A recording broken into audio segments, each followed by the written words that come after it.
Ustaz KA ada mazhab? Alhamdulillah. Alhamdulillah. Bermazhab apa? Mazhab sendiri ke? Mazhab sendiri ke? Maksudnya kita tak pernah ni jemput lagi, kita nak tengok mazhab dia. Okey. Boleh Boleh. Apa Boleh komen? sikit. Apa komen? Sila komen dengan jujur dan bermazhab. Mazhab saya? Ya. Kita oleh kerana dah duduk dalam Malaysia ni secara umumnya adalah kita terdidik dan mengaji dalam mazhab Syafi'i. Syafi'i. Dan itu adalah nature bagi setiap orang yang duduk dalam negara yang berlainan, tempat dia dilahirkan dan tempat dia dibesarkan, maka pasti akan dia pelajari mazhab setempat.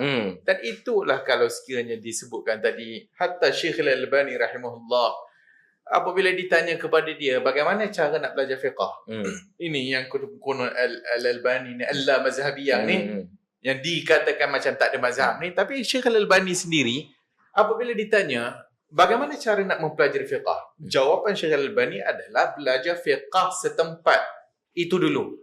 Step pertama adalah mempelajari fiqh setempat. So kalau kita di Malaysia, maka mazhab kita adalah Asy-Syafi'i, maka kita adalah mempelajari fiqh Syafi'i.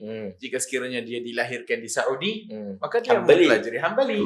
Jadi itu adalah mazhab setiap kita lah. Bahkan macam Dr. Rozami sebut tadi, kalau nak betul-betul lah, orang awam ni nak mazhab apa sebenarnya kan? Orang awam ni tak ada mazhab.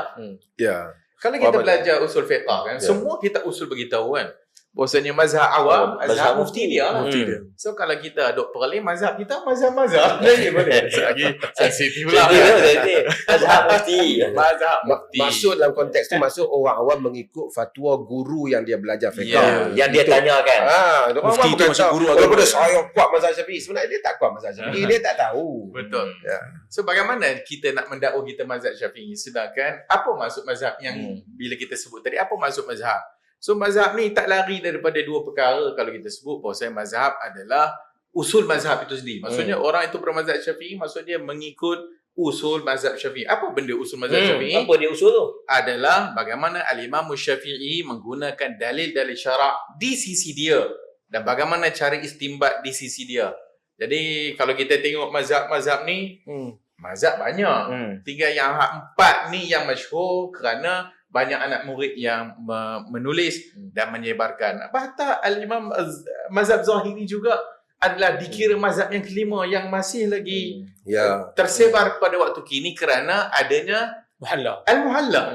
Bahkan lebih masyhur disandarkan kepada Al-Imam Ibn Hazm daripada Abu Daud Al-Zahiri. So sebenarnya kalau kita melihat bahawasanya siapa yang kata boleh keluar daripada mazhab ataupun tak ikut mazhab, ini khata'un, suatu kesalahan yang Bahkan dia pun tak mampu keluar. dia pun tak boleh nak keluar. Pasal semua kau yang dia kata tu memang ada tuan. Ada tuan dah semua.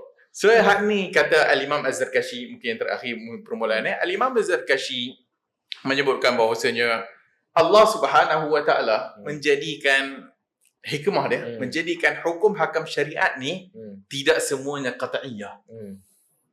Supaya dan bila tidak qat'iyah maksudnya banyaknya zanniyah. Li'alla yanhasiru fi mazhabin wahid. Supaya kebenaran ataupun pandang itu tidak hanya terkongkong pada satu mazhab saja. Itu yang Imam Zarkashi menyebutkan. So kata kalau kita mempelajari mazhab, sebenarnya itulah nature kita dan tidak ada siapa bendakwa dia boleh keluar daripada mana-mana mazhab. Keluar ni maksud tak pakai mazhab langsung. Tak pakai mazhab. Hatta yang kata saya tidak bermazhab Syafi'i. Kata Imam Syaukani, tadi dia kata dia tak ikut mazhab Syafi'i, tak ikut Ahmad bin Hanbal, tapi dia sebut Al-Imam Syaukani. Apa maksudnya? Masih still dalam kerangka mengikut orang. Wallahu a'lam.